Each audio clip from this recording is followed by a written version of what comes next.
There's a lot of anecdotal advice around on improving your marriage. But if you want something you can really use that will actually make a difference and reignite your marriage, check out the link in the description below. The question, how do I deal with the end of my marriage? Answer by Arjun Dignia. Marriages are a special bond which gives your love a name and takes it to next level. Especially in India it matters a lot than Western countries. Facing ending of the marriage may be hard, but that's not where the life gets down. No. Humans are very unpredictable creatures, and if you fail to predict your life partner, don't worry. It's a good example of negative situation in life and also good test point of your courage, willpower, stability and optimacy. There are always times when people are broke down, and what defines them is how they get up from there. Now, to deal with any kind of negativity, the way is to fill yourself with positivity. Develop positive habits like gym, reading good books, yoga and pranayama, meditation, videos on positivity. G. Sandeep Mashwari. Help people on Quora and many other ways. The aim is to find the reason of your existence in the world and fight for it. My dear friend, get up and define who you are. Answer by Peter Fuchs. I have been there. It is never easy. However, a few hopefully useful pieces of advice. Don't forget that marriage is a social construct in most places, a civil procedure, as well as the obvious spiritual one.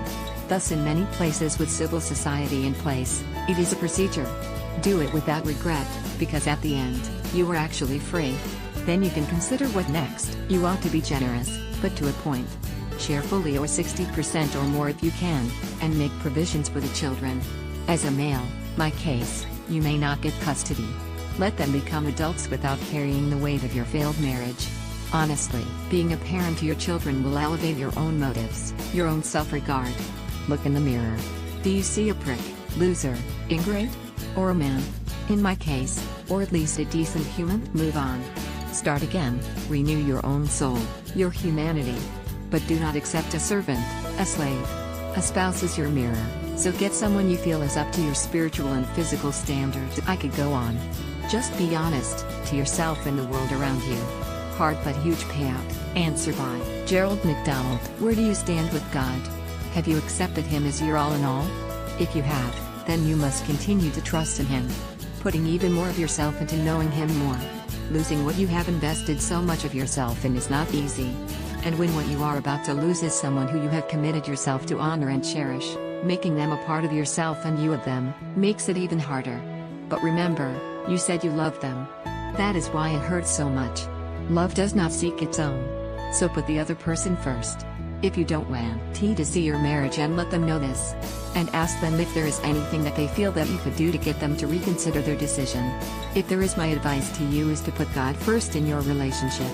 You cannot grow closer to God without growing closer to one another. And without God you cannot learn to love one another as you both need and deserve. So determine to study God's Word together. Read it and memorize it. Here is a site with loads of study material, that includes how to heal relationships. It is amazing facts. Keys for a happy marriage, Bible study guides, amazing facts. I will be praying for you both. And call me to let me know how things are going and for whatever I can do. God bless you both. 8,179,480,270